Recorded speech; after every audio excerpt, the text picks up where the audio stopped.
name is Shiloh Hatcher. I've been with the City of Greeley long time, since 1996. So,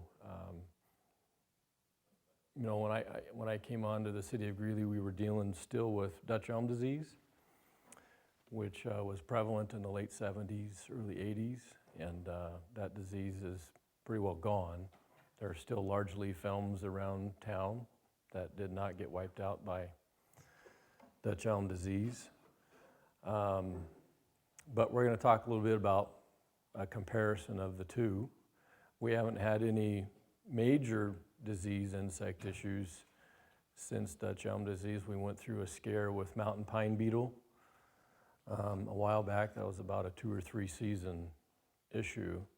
So it came in and out. We deal constantly with Ips and graver beetles and spruce, and Greeley's had that problem since I started as well.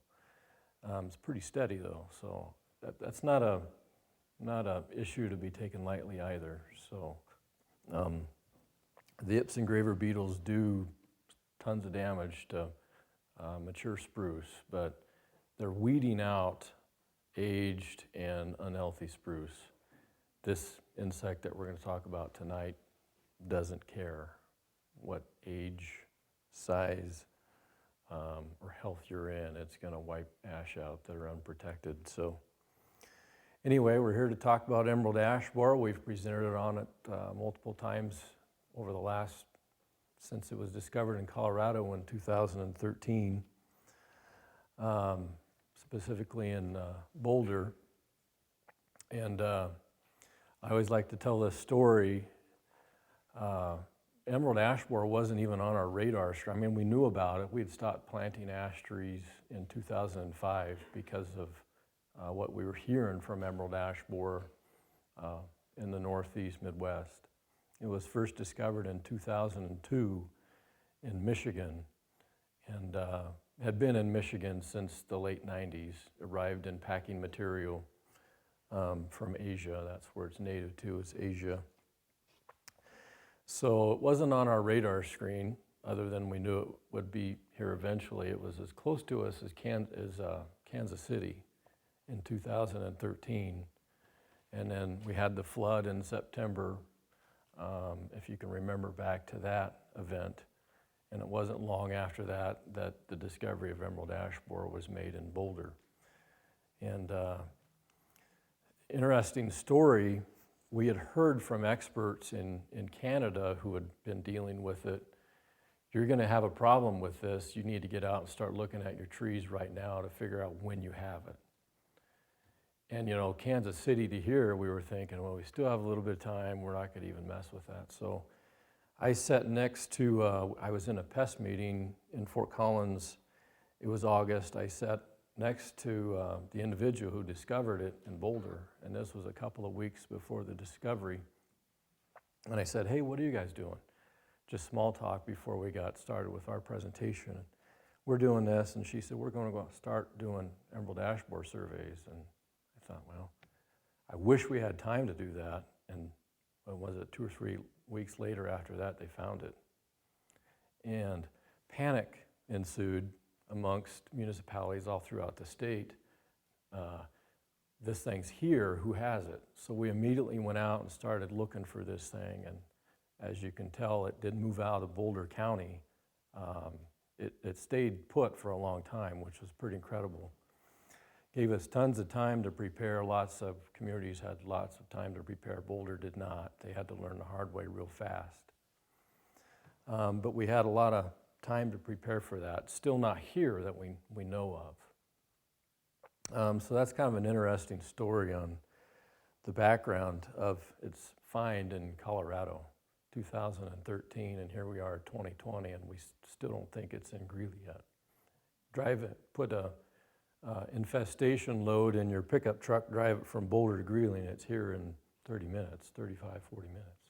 So the fact that it hasn't been here is a testament to the PR that the state put together. The State Forest Service, Department of Ag did a pretty good job, and municipalities and citizens did a good job of keeping that insect at bay.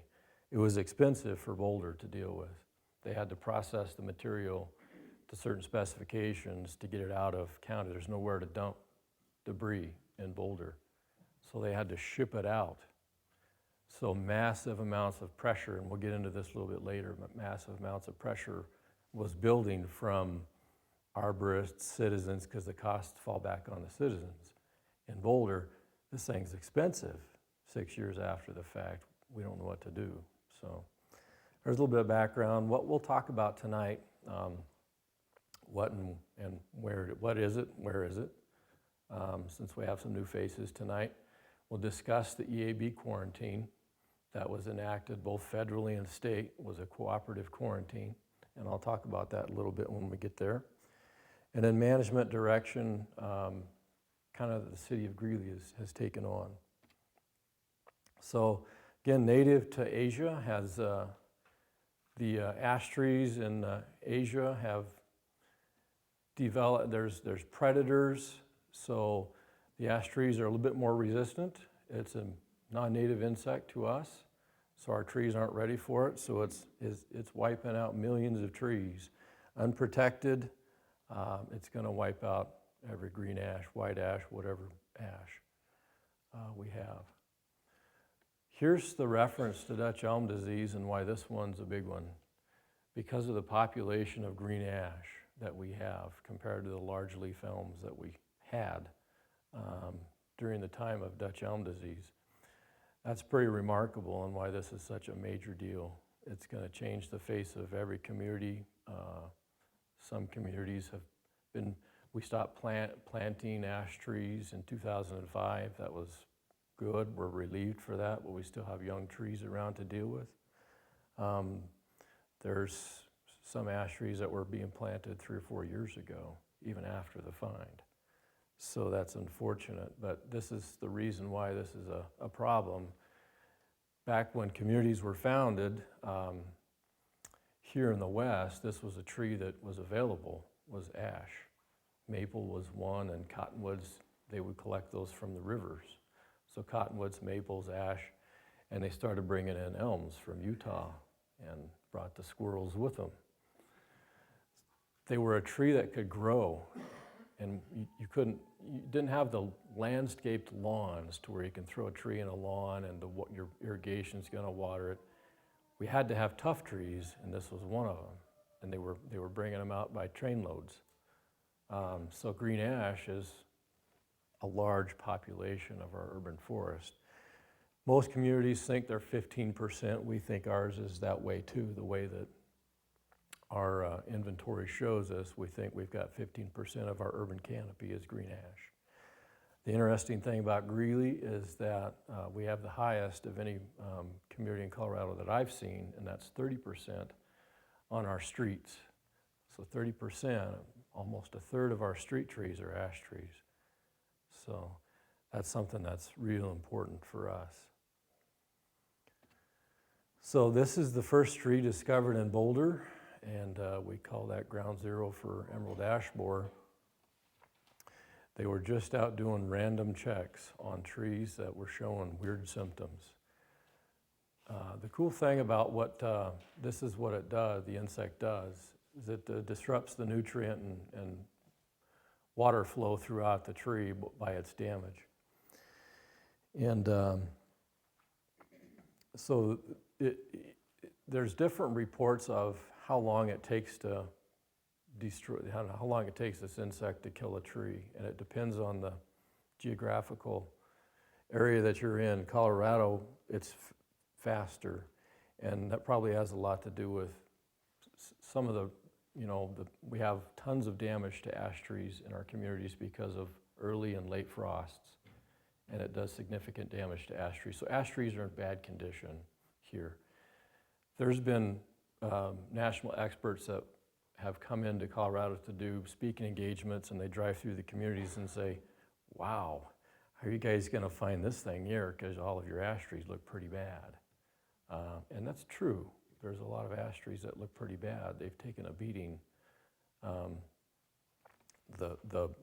There's other insects that work on ash trees that do significant damage to them. Drought. the early and late frosts that we get do damage to them, and a lot of them are getting old. So this again is a picture of the first one discovered in Boulder, and that insect seems to be working on those faster than what Midwest was seeing. Here's one of the more iconic photos, and I think this is out of Cleveland, but most presentations you're going to see on emerald ash borer, you'll see this photo, and that shows you what happens when we plant our streets with nothing but the same tree. So regardless of emerald ash borer or Dutch elm disease, we're really concentrating on diversifying our urban forest as much as we can, so we're not stuck with something like this. That is a bad situation for one little insect to do. Now all those homes on two sides of the street have to start over. So one of the really nice things that the State Forest Service, the Department of Agriculture, and the City of Boulder did for municipalities and arborists is for probably 4 years, they brought us in to do tours of the community. So we got to go down and peel branches and look at trees and see symptoms and signs down there. This is a photo of this is on CU campus, and it was, these trees were gone, were dead. This is, I think we did this tour in August. And couple of interesting things about the photo. Neither the City of Boulder or CU had a clear understanding that those were their trees, so they weren't protected, so they went untreated because one thought the other was treating, and these trees got missed. They were removed shortly after we toured these trees. And one of the things we started hearing about from the Midwest and arborists working on these trees in the Midwest is that companies were not sending their arborists into backyards to remove ash trees damaged by emerald ash borer. And the reason being is because these trees become so brittle so fast that it's not safe to do so. They would have to crane it out. So they started becoming very expensive to deal with. When we walked up to these trees and some of these branches, you can see they were hanging about head level. You can snap some of these twigs and it was just powder. And those hadn't been dead for very long. So one of the big concerns with this insect is how brittle they make these trees, how fast these trees can become hazardous. Now these trees here, they're not gigantic trees. Are they going to kill somebody? I don't think those are killers. You're going to get a headache from a limb that snaps off in a windstorm, but I don't think they're killers. But those do exist in our communities, big trees. That's worrisome, especially for a town that has 30% of its street trees are ash trees. So that's something, a real significant takeaway from what we've heard about this. What does that mean for municipalities and how are we going to deal with that? It's going to be interesting, but we're aware that if and when when the critter shows up here, we're going to have to pay attention to hazards in a different way than we do now. We're out looking at cottonwoods in backyards. Do we have to pay more attention to ash trees on streets? It could be that way, but it just depends on how many trees are not protected, how many trees are, how many trees are vulnerable, and how the wave kind of hits throughout town. So that's a problem. We think we're prepared for it. So this is going to blow up at you. This is discovery of emerald ash borer by county, both in the United States and Canada. Every year, that each one of those is a new year. There was Colorado in 2013. Look how far away that was from infestation. pretty amazing to believe that it was in Kansas City and boom, it came all the way from transportation of wood. So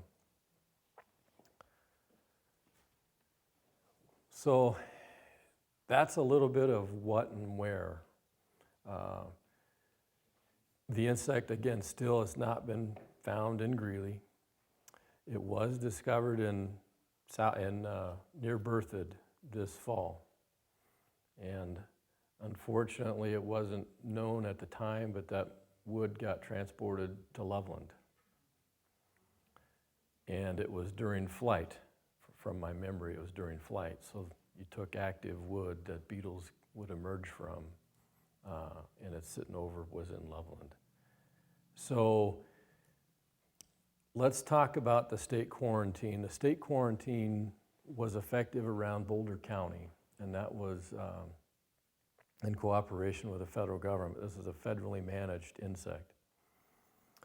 So the federal government allowed the state of Colorado to whittle a quarantine down to one county, because that's where the isolated area was Boulder County. And that's what happened here. Agreements had to go out to arborists, agreements had to go out to municipalities, anybody that landfills, anybody that was dealing with this thing had to make an agreement that we're not going to ship this out of the out of Boulder County. Boulder County doesn't have a place to dispose of materials. So how's this going to work? Well, they had to quarantine a small portion of Weld County down towards Boulder and Jefferson County, so that allowed disposal areas. That's where the disposal sites were to get this out of Boulder County. So you can see Boulder's been dealing with this since 2013 in a significant way. The costs have been skyrocketing. So last year, the state of Colorado started approaching us, hey, what's going to happen with this quarantine? It's become extremely expensive. We think that now it's time to transition because communities have had time to prepare. Significant pressure in Boulder from the expense of this insect. So we started to get the feeling that quarantine was going to be repealed. And we had further discussions and further conversations over the year, and the state quarantine did go away as of December 30th. So now there's free movement of infested material. So it can come to A1 Organics, it can come to Weld County Landfill, which are two places that have already been bringing in properly treated material. Now that doesn't have to be properly treated. So it's pretty close. So material has been moving into those facilities. It can come to Greeley. Free movement of infested material. So that's fairly significant, because now the game is, the waiting game is over. Are we 5 years ahead yet? Do we still have 5 years? Do we have 8 years? What do we have? I think we'd be lucky to have 5 years yet. More like a couple. It could show up overnight. We've seen trees that are symptomatic down there in Boulder, so we kind of know what to look for, and when we see those, we sample them. We haven't found it yet, but it's a very, very hard insect to find. So likely it'll be here for a couple of years before we do find it. But here's just kind of a map. The yellow stars indicate where it's been found. The red stars would be a processing facility, Weld County Landfill, A1 Organics, for example. So what does that look like for Greeley? So the city of Greeley owns 5% of the ash in the community. That's nothing. And so we started treating our trees last year because we saw the impending repeal of the state quarantine. We felt it was going to happen. We weighed our decisions as much as we could. and we decided we're going to treat because we think we've got 2 to 3 years, and we want to be at least 3 years ahead. But the City of Greeley owning 800 ash trees out of 15,000 ash trees that we think we have in the community is pretty small. So we have a number of trees we're going to treat to protect. We have a number of trees that, bad condition under power lines, already in significant damage. We've already started removing trees, 15, 20 a year to kind of pace ourselves. So we've taken a step, or several steps ahead, but 5% of the ash in the community is pretty small. This is the easy part, and it's not cheap, but this is the easy part of what we deal with in a community. Here's a massive, massive example of what we're up against. What happens to the Greeley Stampede if those ash trees go away and you lose that shade July 4th? That's pretty significant. Lynn Grove Cemetery, believe it or not, ash are not a huge component of the trees out there. That's American lindens. They have a lot of American lindens. But that's significant right there. So if we lose those ash trees, that changes Lynn Grove Cemetery, which is a real treasure as far as its vegetation and what that does for that property out there. That's just a small glimpse of what we're up against. But again, we own 5%. The City of Greeley owns 5% of the ash trees in the community. So 95%, or nearly 15,000 ash trees in our urban forest are privately owned. So we had to ask ourselves, what do we do as a community to deal with this insect? We can treat 200 or 300 of City of Greeley trees, some at Lynn Grove, some at Island Grove, some at Highland Hill Golf Course. Montfort Park has some. Here's the real battle that we have. How do we deal with the 95% so that we don't have an insect showing up into town and our community is different than it was several years ago? That's a challenge. So we put together, there's 3 components. I want to back up for just a second before I move into this program. There's 3 components to an emerald ash borer management plan. Now we have a document that's pages long that says how we're going to deal with emerald ash borer, but there's 3 components: planting, treatment, and removals. That's it. And our document says here's how we go about that. So the City of Greeley has been doing all 3, kind of in an equal balance. You can't treat every tree. Every tree is not treatable. So this is one component as far as what we can do to help the community deal with this insect, which is a treatment. The next step, and Ruth and I have been working on this for a while, and as soon as we get probably through the spring, another couple of months, Ruth and I will pick this conversation up, but that will be a planting, what we can do to help the community out with planting, because right now it's pretty limited. There really aren't any nurseries in Greeley. That makes it pretty challenging. So, and then removals. Removals will be tough because there's big trees that are going to be gone. If you drive down Cranford Place from College to 14th Avenue, that is a massive amount of ash trees. So to lose ash trees on Cranford Place alone is going to make things really different. The removal component's going to take care of itself. That's what the insects do, and our job is to make sure that we're providing a sense of safety. We're watching things. We know what's priority as far as a safety standpoint, and we're paying attention to that in a sequence. This is a critter, as far as removals go, we can work on all throughout the year.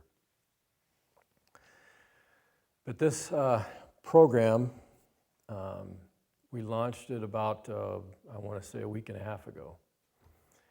And it was a program that we have been building for about 6 months. And a lot of it is, what do we do? What do we do? Let's weigh the decision. What can we do here? What can we do here? And it was, for something that seems like a simple program, it was a pretty daunting task. And again, I've been with the City of Greeley for 23 years. This is the largest program I've ever dealt with since I've been here. Obviously, Emerald Ash Borer, we knew was going to change the face of urban forestry throughout the state of Colorado. But this program, as far as the residential treatment program that we launched, is the biggest program I've ever touched. A bit timid about that. This is a big deal. But we think it's bold, and we think it's necessary, and we think it's a good thing for the community. Somebody asked me a couple of days ago, because news travels fast, and they had emailed me and said, wow, what a cool idea. Where did you hear of this? I said, I don't think I did. I think we just thought of it. And I tried to reflect on how we did come up with this plan. And I was asked last year to put some numbers together on what we're looking at community-wide. And my numbers always would include, we have a public portion that we own. Again, that's costly but easy. We have this private portion, it's 95% of our forest. That's a little bit more challenging. So I started putting numbers together, and this is how we thought of it is, well, what can we do to help people treat their trees? And we thought, well, we can, can we pay for that? Can we pay for residents to treat their trees? The number I put together was pretty phenomenal. We can go to the moon with that. But homeowners can apply for this program, and it's still relatively inexpensive in comparison to removing and replacing a large tree.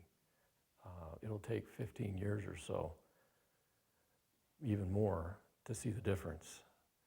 And depending on how long you'll be at the property, you want to, you've got shade there, you want to protect that for as long as you can. It takes so long to get that shade to develop that you won't realize that if you have to remove and replace your tree. So this is, I would call it the number one component. Beyond the removal replacement, this is the number one component that we thought we really have to get something going on. Because if we don't have this now and ahead of that insect, which we think we are, we're untreated, and that's a bad situation. So this allows us to have an understanding of protection in the community, and gives us, right now, if you were to ask me, how many trees do you know are going to be treated in the community? I could say about 300 of those. That is what's frightening. Other communities have different structures to how they manage their urban forest. Some communities maintain their right-of-way trees. The community does. Greeley does not. Those trees are owned and maintained by the homeowner. The City of Greeley manages those. So what protections do we have on those right-of-way trees? We don't know. They're maintained by the property owner. That's pretty scary because we don't know what's out there to be treated or protected. What if there's 1 out of 200 that are protecting their trees? That's a bit of a problem. So that's where this idea came from, is what can we do? And so we created what's called the Residential Ash Treatment Program. And it launched again about a week and a half ago, and I'm sure you've seen some of the media regarding the program. Here are some of the goals or pros that we're trying to accomplish with this. So we think there's 15,000 ash trees in the community. There's going to be, and I would say we think 10,000 of those are private residents. So there's another 5 or so that are commercial. These are estimates based on our inventory data. But our goal is to treat about 3,000 of that 10, which is residential. And the reason we picked that is that's the number we see in is about a third. When we go out and we do a sample of trees in a certain area, we're seeing about a third that are treatable, and a third that let's remove and replace, and a third that we're saying let the insect hit it and then deal with it later. They're small trees or in really bad condition, that kind of thing. So that's where the 3,000 number comes from. It's our best guesstimate as to the ideal number of trees in our urban forest, residential-wise, ash trees, that are treatable. There are about 3,000. So that's our goal, is to try and get as many of those as we can treated inside a 3-year window. So the program itself right now is residential only, and we're up against the gun in that it's taken us this long to kind of get to this point. So we started a program where people can apply on our website. You go to our website, there's a page there that says residential treatment program. There's a button there that you read rules and regulations. There's a button there you launch into your application. It's pretty simple. A lot of stuff going on in the background with that. A lot of stuff that I didn't know about. But the application it's pretty simple. But who knows, maybe next year this is a failure. We don't know. Maybe it was a fantastic success. We'll find out in the fall. But our goal is to at least go this year and see what happens. So we don't know if this is a permanent program. We just don't know. So again, residential only. The incentive is to treat healthy trees and make it an easy program. So you go to our website, click a button, you sign up, do a login. Here's my name and number. You apply, we'll go out and look at your trees. We do a lot of the work. That's to try and make this easy on homeowners to call us and say, hey, I've heard about this, I'm curious, sign me up. There's a possibility we can save money to do this, and it's a pooling, it's a volume. That's the possibility. We're trying to do a lot of the legwork, so we are going out into the market to ask for numbers from licensed pesticide applicators as to what this is going to cost based on a certain range of inches of trees. That's how you determine your cost. You have to know the size of your tree. It's based on the size of your tree.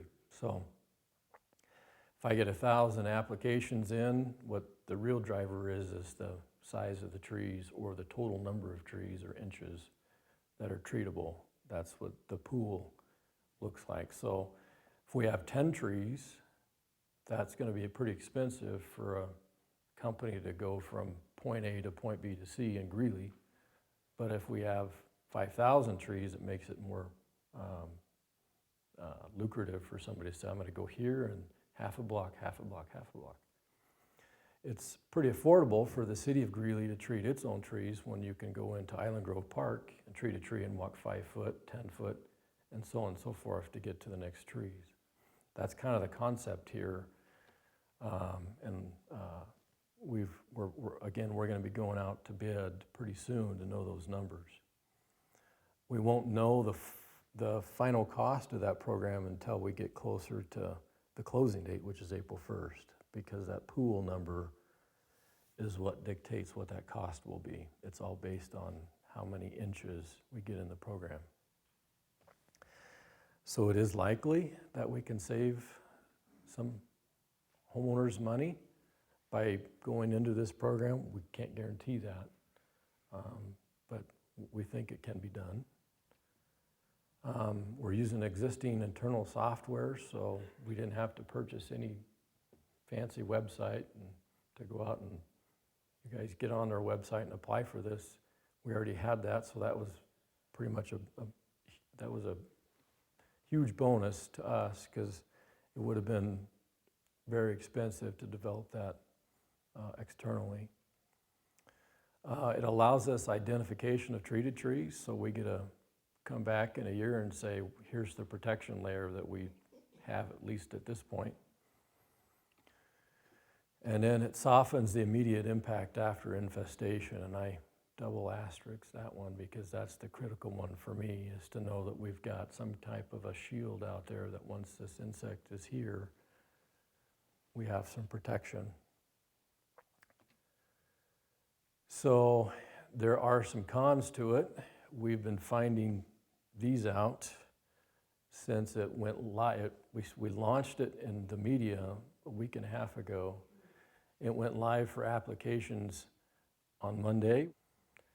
And what kind of participation have we had? It's eye-opening. And I'm pretty excited. So I think I think we're on to something good here. I'm pretty excited for the community, and I'm pretty excited for the fact that we're going to have some treated trees out there.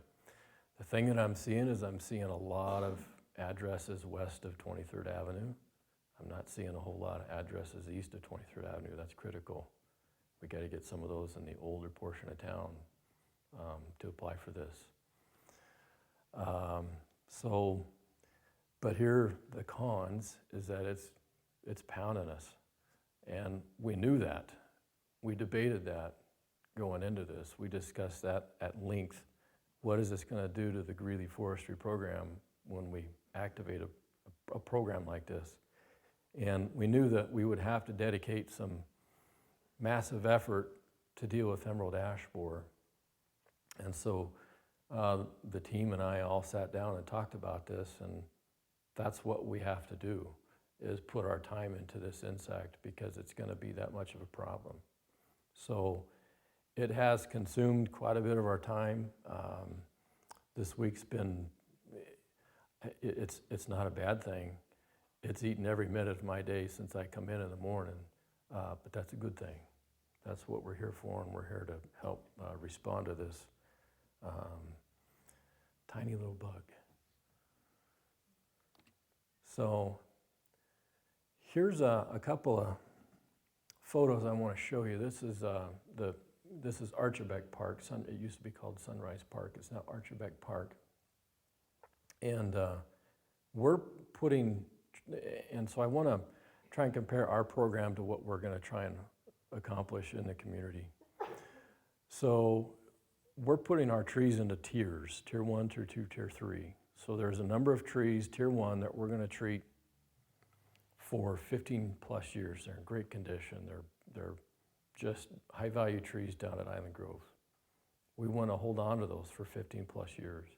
There's tier 2s that are in different locations that we want to treat 9 years. And then there's tier 1s, we're going to give it 1 or 2 treatments kind of thing. And we roll replacements inside those windows as well.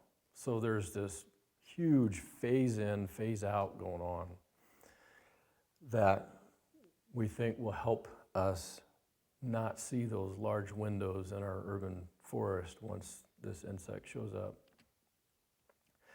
And then there's a remove and replace phase. I should have mentioned that. That's immediate for trees that we know are in bad shape already, and we have a number of those. But I see this rolling out in the public in the same way. Now, we're not going to go out to a property and see you've got a tier 3 or tier 2 or tier 1 or anything like that. We'll give a condition rating, but we want the property owner to decide, hey, I want this tree here as long as I'm here. And we'll provide that to the property owner. You treat it for as long as you want. Sometimes we'll be able to say this tree is not going to make it. So get it replaced right away. So here's the tier 1, tier 2, tier 3, what that looks like. So I'm going to give you kind of a time lapse, and again, look at this in terms of years. in those year windows there as far as once we do the remove and replace, immediate, there go the tier 3s, there go the tier 2s, there go the tier 1s. Imagine what that would look like if we did nothing. That's in a couple of seasons versus 15 years or so. That's what we're up against with this insect. Now, Archibeque Park has 50% of its trees in that park are ash. So I gave you a really bad case there, but that could be Island Grove, that could be Cranford Place. It would be no different. That's how fast it can be. So I wanted to throw that at you. I can't get into the program here too much without logging in, but this, if this works right, this should be a link to our page, and there it is. So that's the City of Greeley Forestry page. Go to the forestry page here. You'll get to read a little bit about emerald ash borer. Here's some background on the insect. Here's the treatment program, how that operates. And then down here are the rules and regulations. You can click on that, read that there. Here's how the program will be managed. And then there's your button right there. That's how you launch and apply. So it'll give you a screen to log in. You have to create a login. And then from there, it should take you right to where you can apply. And it's pretty fast, it's pretty simple, and we see it immediately. We're not gonna start really looking at trees until probably March 1st. There's a lot of bugs behind I don't mean to have a pun there, but there's a lot of issues behind the scenes we're working on to get fixed before we do that. So about March 1st, we'll start rolling out, looking at trees. We'll get to say, yeah, it's a good condition, treat it, and at that point, we're just gonna put it in the queue, and once we get towards the end of March-ish, we should have that idea of volume, and hopefully we've got an idea of some applicator numbers, and we can say, here's your cost, and pay us, and we'll get you scheduled for treatment. Treatments will go from about June 15th to somewhere in July. It just depends on volume and how the applicators can keep up with that. But that's that program in a nutshell. I know there's going to be questions on that, so let me click out of that. So the treatment, you can kind of see in the little picture there, it's a 3-year treatment. Okay, she said, what is the treatment? So the treatment is a systemic injection. It's a trunk injection. So the applicator will drill holes according to the size of the tree. They'll drill a number of holes using a pressurized device. They will inject that product into the tree. It's a systemic product, super safe. Wind is not an issue. Humidity, temperature, moisture, those things all factor in into how effective how fast the chemical uptakes into the tree. Condition of the tree is an issue. So some trees are going to take it up better than others. Watered trees will be much easier to apply this product to. But that's kind of a picture of what happens. They drill holes into the tree and inject this product through a pressurized IV system into the tree.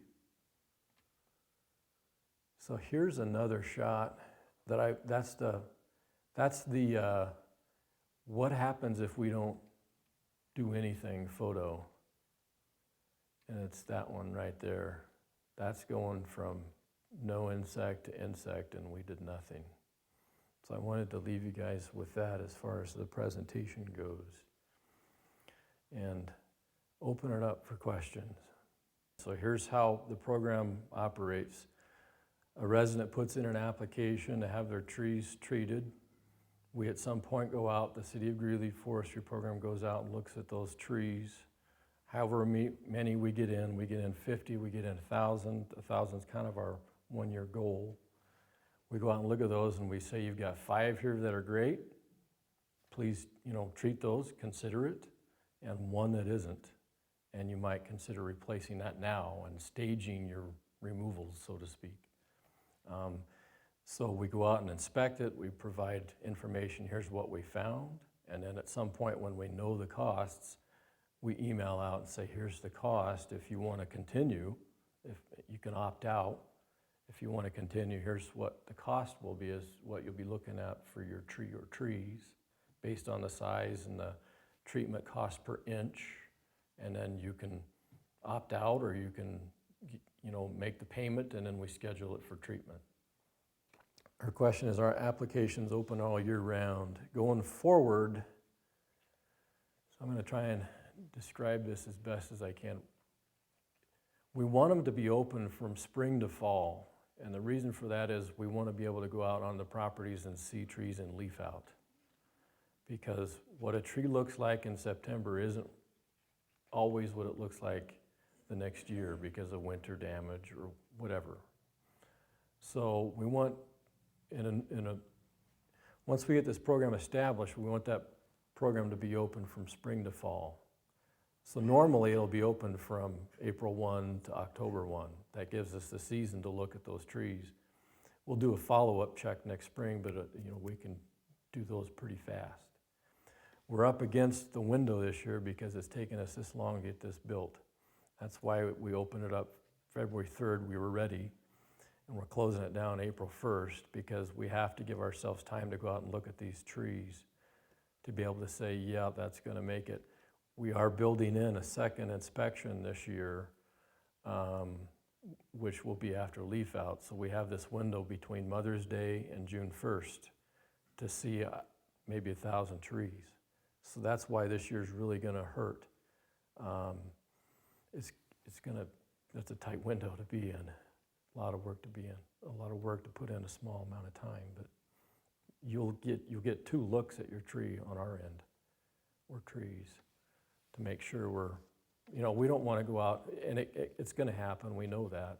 This process can refund, but we don't want to go out and say, hey, your tree is treatable in October, and then you sign up and you pay us, and then we treat it, and then it had a frost event in May, and it's different. So we have 2 inspections built into the program. We're just really compressed this spring. So his question was, what's the life cycle and flight time and what does the damage in the tree? So the adult does chewing injury on the leaves. If all we had to worry about was the adult, we would have no problems.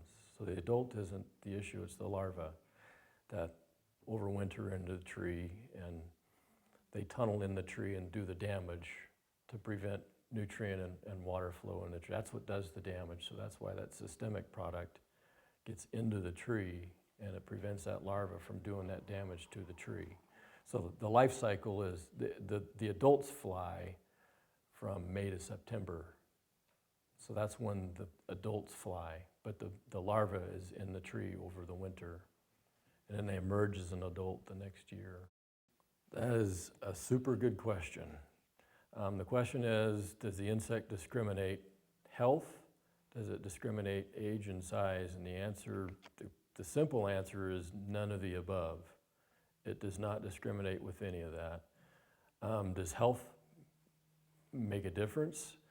You look at the disease, insect and disease publications, 90% of those are going to say improve the health of your tree and you'll eliminate or reduce some of these issues. That's just not the case with this one. Healthier trees are going to have a better time of protecting themselves with the product. You can't go out and water your tree and say, I'm improving its health and it'll be effective. It doesn't work with this insect. The treatment's got to be there. But the treatment's going to work better if your tree is healthier.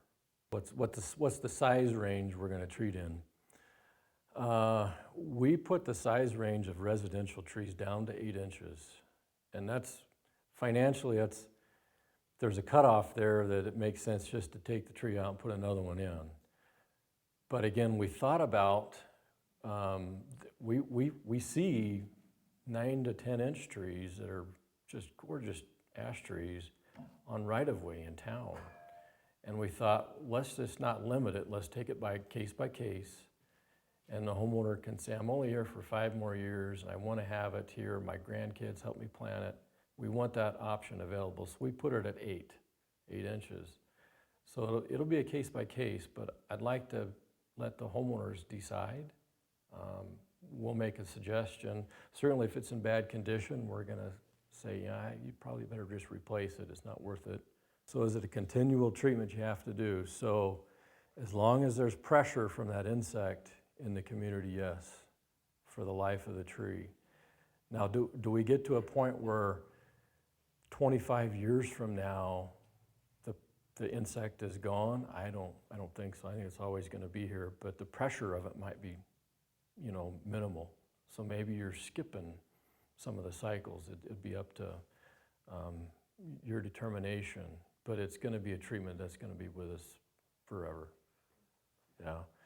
Now, how long is the treatment for? This treatment that we inject a tree, it's a 3-year treatment. So if we inject in 2020, that tree doesn't need to be treated again until 2023. So we're pushing this product to give us 3 years of control. There's several components to that. So is this an eradication product is one part of the question. Is this chemical providing any type of eradication? What other data are you seeing around that suggests this is working? Is essentially what your question was? Yeah. Okay. Eradication cannot be discussed with emerald ash borer. We won't eradicate this insect. We usually look at diseases and insects as sanitation issues.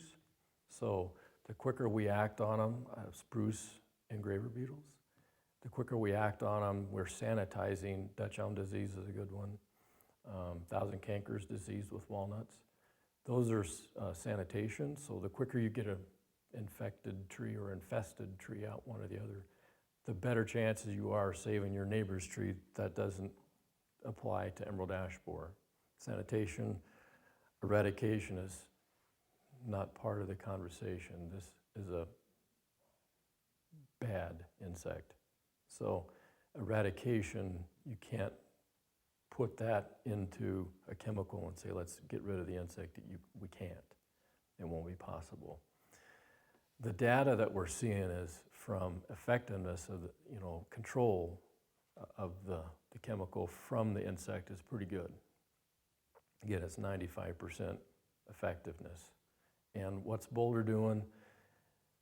They're treating with some different things, so we don't have a ton of information from Boulder. And they're still working on that. There's CSU's working on data, local data for us right now. But the data is out there on this product that it is effective against emerald ash borer. Does the treatment do anything to pollinators? So let's talk about honeybees specifically. Honeybees ash trees are wind pollinated. So the honeybees, and CSU has done research on this, that what is being found in, when the honeybees are going out and collecting, what's being found is not ash. It is a systemic product, so it's injected directly into the tree, so other plants around, flowering plants, aren't taking that product up that honeybees are visiting. So we're using research out of Purdue, Ohio State, places that have been working with us for a long time, and their information says it's highly unlikely this is going to do any damage to pollinators. So the question is, what's shadow planting? Shadow planting is planting another tree close to your ash tree now to give it time to establish, and then when your ash tree comes out, you've got somewhat of an established tree next to it. That's a thing, and we've been doing it. We're going to start to do it heavier on our streets whenever possible, so it's not to code, because you're planting trees at spaces that aren't per code. but when the ash trees go away, they will be. So, but we have been shadow planting on right-of-ways. So his question is, what's the best type of tree to replace? And I have lots of favorites. I'm not going to offend trees if I name one over another. Kentucky coffee tree is my favorite. No insect or disease issues that we know of. They look goofy as all get out when they're young, but give them time and age your wine, so to speak, and they're a gorgeous tree. You can get seeded, or, Kentucky coffee tree is a seeded tree. You can get seedless. I prefer just a straight Kentucky coffee tree, and don't worry about the seed pods on them. Yeah, gorgeous tree. They do grow fast once they get established. After the first couple of years, they'll go pretty quick. Hackberries, they exist in town. Greeley has, I think, the #2 state significant hackberry out at Lynn Grove Cemetery. Honey locust is a pretty tough tree. They have a few issues, environmental and disease issues, insect issues. But honey locust is a good tree yet, grow very fast. Filtered shade, they have the little tiny leaflets that some people don't like, but I love them. Plenty of supply with honey locust, coffee trees, hackberries, bur oaks. Now, people are afraid of oaks because they always think they grow really slow, and that's not true. Trees grow as fast as the water they get. So we put bur oaks in parks, and they grow, pretty quick. So don't be afraid of bur oaks. Those are probably my favorites. We still plant cottonwoods because those are the sprouters. They grow super, super fast, and we got to have a mix of those. Don't be afraid of cottonwoods. We don't plant hybrids. We plant the plains cottonwood, the 100-year-old cottonwood, so we're still planting those. Catalpas is a hardy selection, very fast growing. We've seen some frost damage issues with catalpas, hit and miss, but catalpas are a very fast growing tree. They have the long bean pods on them. I put one in my front yard, and a year later somebody walked into our office and said, "Why would anybody ever plant a catalpa?" And I said, "I just did." And I didn't know if I was foolish or not, but I love it. Catalpa is a good choice. Lots of different ornamental trees. Your selection for ornamental trees is huge compared to shade trees. We live in a high plains desert, so to find trees that grow here, we're asking Mother Nature to, turn her back and let's do this. It's a good question. If you continue, so you're treating your tree, and you want to know if you treat your tree but your neighbor doesn't, does that put your tree in jeopardy? The answer is no. Yeah. Your neighbor is going to lose their tree. If it's a good tree, they'll lose it. This insect is going to wipe trees out that are unprotected. Yeah, but if your tree is protected, you have a 95% effectiveness rate. Thanks everybody for coming.